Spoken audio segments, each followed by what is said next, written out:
ये हमारे लिए लाइक ड्रीम कम ट्रू है। वर्ड्स में एक्सप्लेन नहीं कर सकते हैं। उसी लहजे से बैटिंग करता था। वैभव दबाव में खेलने वाला प्लेयर नहीं है। वो सामने वाले टीम पे दबाव देता किसी तो कहते हैं यार 14 साल का लड़का ऐसा कैसे खेल सकता है। सर्टिफिकेट इज 9.4 ईयर्स था, उसमें एक साल थोड़ा बढ़ के आया। आपके पास आया था। कुछ हुआ है। देखिए भारत में क्या है ना, सभी को बोलने की आज़ादी है, अपना एक्सप्रेशन आप कर सकते हैं, ये कहने का बात है। और मैं तो बोलता हूँ 20 साल का लड़का कौन सा वैसा बैटिंग कर देता है जो कल उसने किया है। एक बिहार का 14 साल का लड़का जब खेल रहा था तो मानो पूरा स्टेडियम नहीं, पूरा बिहार नहीं, बल्कि पूरा देश खड़े होकर ताली बजा रहा था। इस लड़के ने सिर्फ 35 गेंदों पर शतक जड़ डाले, उम्र महज 14 साल। हमने सोचा क्यों ना इस लड़के की कहानी आपके सामने उनके कोच की जुबानी लाई जाए। हमारे साथ वैभव के कोच, जिन्होंने लंबे समय तक वैभव सूर्यवंशी को ट्रेंड किया, और आज जो आप वैभव की इस परफॉर्मेंस को देख रहे हैं, तालियां बजा रहे हैं, सराह रहे हैं, इसके पीछे लंबी मेहनत करने वाले मनीष ओझा जी हैं। मनीष जी, बहुत स्वागत है इनसाइड में। नमस्कार। नमस्कार। सबसे पहले तो आपको बहुत शुभकामनाएं। मतलब वैभव ने जलवा जलाल कर दिया, आपको भी देखकर बहुत खुशी हुई होगी। मेरे लिए कल वैभव का बैटिंग बहुत ही रोमांचित कर देने वाला था, और ये परफॉर्मेंस देखने के बाद as a coach, as a Bihari, हम सभी लोगों का सर गर्व से ऊंचा हो गया। और इतना थ्रिलिंग मोमेंट मुझे खुद के अपने करियर और लाइफ में इतना खुशी और इस तरीके का पल मैंने नहीं गुजारा था। ये हमारे लिए लाइक ड्रीम कम ट्रू है। ये छक्के जब लग रहे थे तो लग रहा था कोई वेस्ट इंडीज़ का खिलाड़ी खेल रहा हो, क्रिस गेल, पोलार्ड टाइप का वैसा खेल। मैं मतलब जेन्युइनली एज अ क्रिकेट मतलब व्यूअर जो लंबे समय से क्रिकेट देख रहा है, तो मुझे ना वो थ्रिल का एक्सपीरियंस वेस्ट इंडीज़ के खिलाड़ी वाला आ रहा था। वैभव ने मैच में अप्रोच तो अपना अटैकिंग रखा हुआ था, बट इतनी सहजता से वो उन शॉट्स को खेल रहा था, मतलब उसको आप वर्ड्स में एक्सप्लेन नहीं कर सकते हैं, उसको किसी परिधि में नहीं बांध सकते हैं। मतलब वो ऐसा बैटिंग, इतना बेहतरीन फ्लो, इतना बढ़िया टाइमिंग और इतना बढ़िया सिलेक्शन ऑफ बॉल कर रहा था वो। और अकेले उसने मैच को गुजरात से खींच के राजस्थान रॉयल्स के फेवर में कर दिया। उसने सभी के बैटिंग को, इस साल में आईपीएल में जितने लोगों ने बैटिंग किया उन सभी के बैटिंग को इक्लिप्स कर दिया उसने दिखा दिया कि आने वाले समय का एक महान सितारा, बहुत बड़ा प्लेयर उभर रहा है। उसने अपने सफलता की पहली सीढ़ी पे कदम रख दिया है, और अभी बहुत सारे रिकॉर्ड टूटने बाकी हैं और बहुत परफॉर्मेंस आना बाकी है। अभी आप व्यक्तिगत कहानी पर आते हैं। लंबे समय तक आपने ट्रेंड किया, आप खुद प्रोफेशनल क्रिकेटर रह चुके हैं, रणजी खेले खिलाड़ी हैं, तो आपकी नज़रिए में ये कैसी जर्नी रही ओवरऑल? कितने समय तक आपने ट्रेंड किया? कैसा था वैभव? ऐसा ही एग्रेसिव खेल था या पहले कुछ अलग था?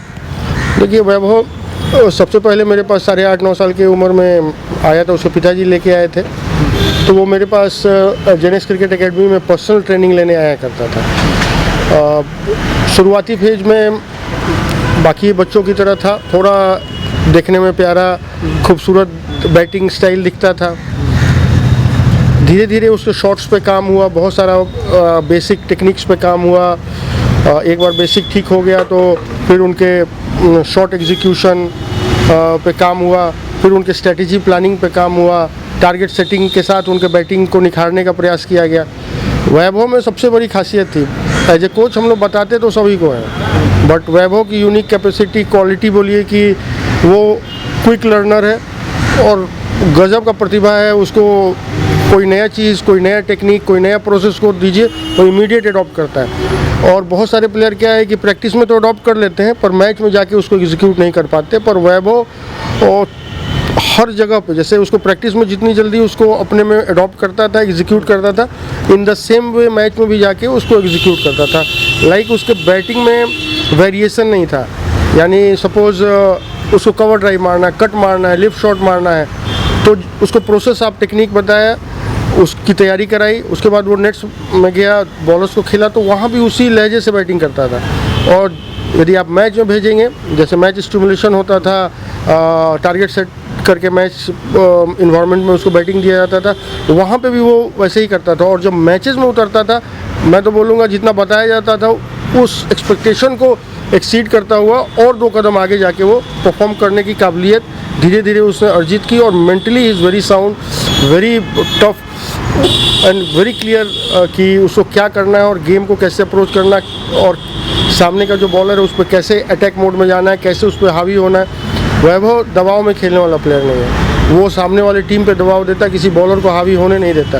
तो ये धीरे धीरे प्रोसेस में जब जो उसने टेक्निक सीखा उसको जो एग्जीक्यूट किया उसने मैचेस में, तो ये कॉन्फिडेंस भी बिल्डअप हुआ और आज उसी शैली पे वो अपने गेम को हर स्तर पे दिखा रहा है। लोग कहते हैं यार 14 साल का लड़का ऐसा कैसे खेल सकता है, वो भी इंटरनेशनल लेवल के बॉलर्स को।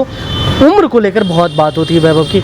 आपके पास आया था, आपने कहा 8.5 साल की उम्र में आपके पास लगभग आया था, 8.5 ही ना, तो अभी 14 साल की उम्र कही जा रही है वैभव की। क्या ये एज है या कुछ ज़्यादा एज है, कम एज है, आप तो व्यक्तिगत जान रहे हैं। देखिए 2019-20 सीज़न में ना देखिए बीसीसीआई में जो भी अंडर 16 स्टेट का खेलने का ट्रायल लेने जाते हैं तो उनका मेडिकल टेस्टिंग होता है। ठीक है। तो उसमें बोन टेस्टिंग होगा और वो उसका एक्सरे जाता है विदेश भेज के, वो लोग उसका कंफर्म करते हैं कि क्या एज है। आप ये बीसीसीआई का वो प्रोसेस इन्होंने फॉलो किया और इनका सर्टिफिकेट एज 9.4 ईयर्स था, उसमें 1 साल थोड़ा बढ़ के आया। लेकिन यदि आप उससे भी देखेंगे तो थोड़ा बहुत वेरिएशन उसमें भी रहता है, लेकिन बीसीसीआई उसी को मानती है। तो बीसीसीआई यदि उसको मान रही है फिर भी तो इसी एज के अगल बगल है। ऐसा तो नहीं है कि वो, देखिए प्लेयर का खान पान, लाइफस्टाइल भी, बॉडी हाँ वो अलग रहने से आप जिस तरीके से मेहनत करते हैं आपका बॉडी ग्रोथ भी होता है। आप देखिए अर्ली एज में जो बच्चा बहुत जिम करता है उसका अच्छा मसल डेवलप हो जाने का मतलब ऐसा थोड़ा ना है कि वो बड़ा हो गया है। तो ये डिपेंड करता है आपके लाइफस्टाइल पे, आपके ट्रेनिंग शेड्यूल्स पे, आपके खान पान पे, बहुत सारी चीज़ें डिपेंड होती है। और बीसीसीआई इतनी बड़ी संस्था है, इतना सेटअप, इतना बड़ा उनका सेटअप है, इतने मैन पावर रिसोर्स लगे हुए हैं, हर चीज़ को वो क्रिस्टल क्लियर करके ही बच्चे को अगले पायदान पे जाने देते हैं वो लोग।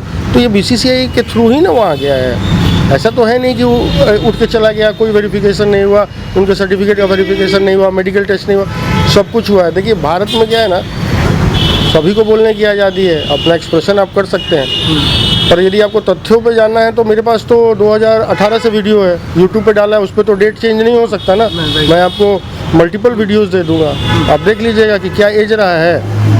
एज का तो मैं आपको यहाँ तक बता देता हूँ कि बॉल जब हम लोग जोर से फेंक देते थे सर के ऊपर से निकल जाता था। मैं आपको वीडियो दिखाऊंगा इंस्टाग्राम पे वो कि थोड़ा ज़्यादा तेज़ फेंक दीजिए तो सर के ऊपर से निकल जा रहा है। अब उसे बात भी करना है तो बैठ के बात कर रहे हैं, उसको ड्रिल करा रहे हैं तो यदि हम खड़े हैं और सामने बैटिंग कर रहा है तो वो मेरे यहाँ आ रहा है, तो उसको बैठ के समझाना पड़ेगा कि लो ऐसे यहाँ में मारना है, यहाँ मारना है। तो जिन्होंने नहीं देखा वो तो कुछ ही बोल सकते हैं, पर हम लोग तो उसके उस जर्नी के पार्ट रहे हैं हम लोग। तो हम, मेरे नज़र में उसमें ये कहने का बात है।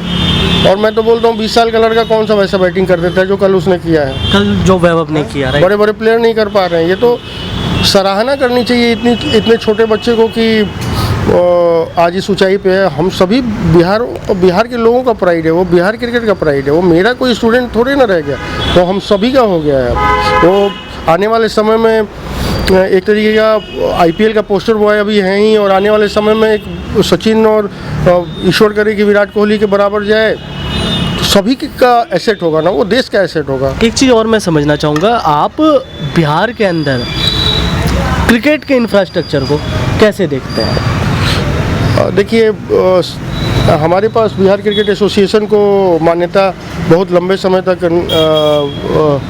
नहीं मिला था, तो उसके वजह से हमारा इंफ्रा डेवलपमेंट और ये सब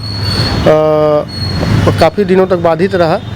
बट 2018 के बाद हम लोगों को मान्यता मिली है। अभी वर्तमान में जो हमारे अध्यक्ष महोदय हैं श्री राकेश तिवारी, उनका बहुत बड़ा योगदान रहा है बिहार क्रिकेट को डेवलप करने में, और ख़ास करके वैभव को हर पायदान पे उन्होंने बैकअप दिया है। आज माता पिता का त्याग, उसकी ट्रेनिंग का जितना योगदान है उतना ही योगदान अध्यक्ष महोदय का है कि उन्होंने उस छोटे से बच्चे को ब्रेक दिया, हर एक स्तर पर ब्रेक दिया। अंडर 19 में ब्रेक दिया, अंडर 23 में मौका दिया, रणजी ट्रॉफी में। यदि आप किसी को मौका नहीं देंगे तो आगे कैसे जाएगा? तो हर मेहनत हर प्रयत्न के बाद बॉल तो उनके पाले में जा रही थी और उन्होंने हर बार वैभव को सपोर्ट किया, आउट ऑफ वे जाके सपोर्ट किया है। और ये एज ए कोच मैं बोल रहा हूँ और मैं उसका प्रत्यक्षदर्शी रहा हूँ।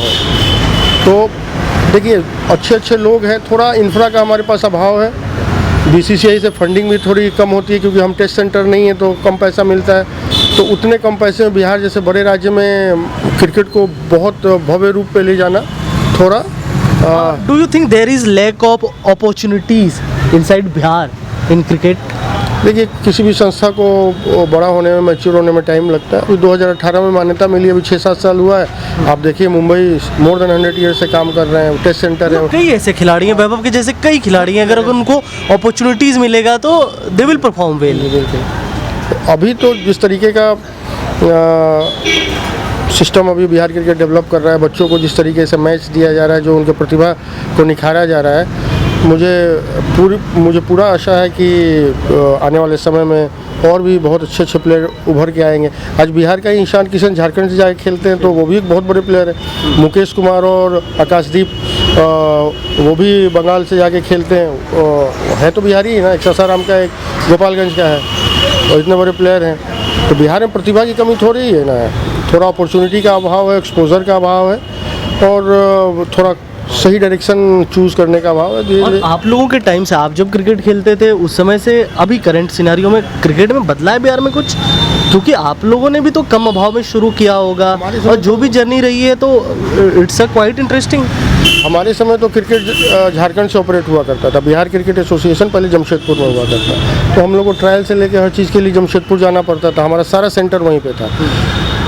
अब सारा चीज़ अब बिहार में आ गया है। पहले बिहार जब ये मैं 90 की दशक के बाद बोल रहा हूँ, उस समय बिहार में बहुत इंफ्रा का मैसिव अभाव था। मतलब हमारे पास कुछ नहीं था, कुछ भी नहीं। मतलब ना टर्फ विकेट है, ना पेरेंट्स का सपोर्ट है, ना सोसाइटी का सपोर्ट है, ना खेलने का ग्राउंड है। तो अब उससे तो हालात बहुत बदल गए हैं। आज तो पूरे बिहार में कम से कम 50 ग्राउंड होंगे, 40-50। ठीक है, थोड़ा धीरे धीरे करके उनका स्तर और अच्छा हो रहा है और ग्रेजुअली और अच्छा होगा वो। आज राजगीर में स्टेडियम बन रहा है, मोइनुल्लाह के स्टेडियम को भी बीसीसीआई ने बिहार क्रिकेट एसोसिएशन को दे दिया है। तो एटलीस्ट 2 टेस्ट सेंटर या वनडे सेंटर्स हमारे डेवलप हो इन प्रोसेस हैं, जो आने वाले 2-4 साल में आपको जहाँ पे मैच होता दिखेगा। तो घूम फिर के जितना बच्चा खेलेगा, अच्छा करेगा, वो लोगों के लिए इंस्पिरेशन बनेगा, मोटिवेशन बनेगा, तो और भी क्रिकेट उभर के आएगा और भी बच्चे आएंगे। वैसे तो टैलेंट का कोई अभाव नहीं है। एक सवाल, अंतिम सवाल, बिहार के लोग, आउट ऑफ बिहार भी लोग आपको देख रहे हैं, do you want to make some appeal? Government को सपोर्ट करना चाहिए। इनफैक्ट बीसीसीआई और भी सपोर्ट करे बिहार को। यहाँ पे भी काफ़ी प्रतिभा है और वैभव जैसे बहुत सारे प्लेयर हैं जो अननोटिस रह जाते हैं, उनको अपॉर्चुनिटी नहीं मिलता है, वो निखार नहीं आ पाता उनमें। बहुत सारे इश्यूज हो सकते हैं, फैमिली बैकग्राउंड हो सकता है, लैक ऑफ अपॉर्चुनिटी हो सकता है, एक्सपोजर नहीं है अच्छे मैचेस का, बहुत सारे फैक्टर हैं। तो थोड़ा बीसीसीआई का और सपोर्ट रहेगा, सरकार का सपोर्ट रहेगा, तो और लोगों को मोटिवेशन मिलेगा और इस फील्ड में आएंगे और नए नए कीर्तिमान स्थापित करेंगे बच्चे उभर के। तो आप वैभव के कोच को सुन रहे थे, कई कहानियां हमने सुनी, कई बातें हमने जानी, और सबसे बड़ा सवाल जो है कि अभी तक जो बिहार क्रिकेट के अभाव में जी रहा था, वहाँ पर वैभव जैसी प्रतिभा कई शहरों में है और उस प्रतिभा को अब सामने लाने की ज़रूरत है और ये सरकार को भी समझना होगा और सरकार के प्रयासों से ही ये संभव हो पाएगा। हमें दीजिए इजाज़त, तब तक के लिए नमस्कार, जय हिंद।